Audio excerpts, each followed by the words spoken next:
Здравейте, приятели, честит празник! Днес за първи път ще правя пълнен шаран, надявам се да се получи.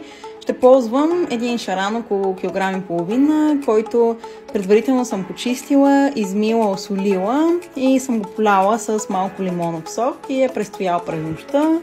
Още няколко глави лук, ще видим колко точно, няколко лимона, орехи, олио и подправки, сол, черен пипер и тук имам пресен, миришеш прекрасно розмари. И да започваме. Приготвям си плънката. След няколко сълзи съм си нарязала лука на ситно. Това са 2 лука, мисля, че са достатъчни. Блендирам орехите, но не на твърде ситно, да се усещат все пак. Ето така.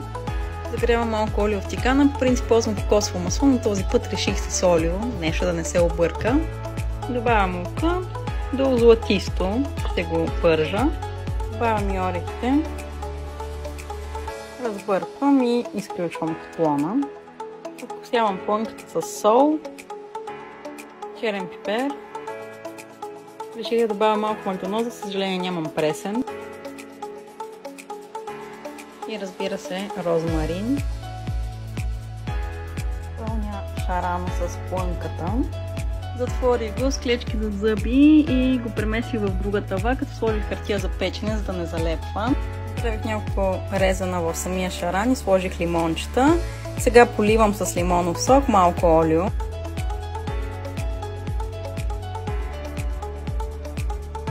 Слагам в олио и го слагам в фурната на 200 градуса за час и после ще видим какво се случва с него.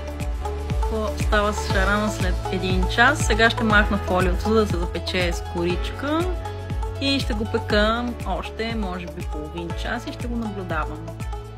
И ето го и крайния резултат. Бон апети!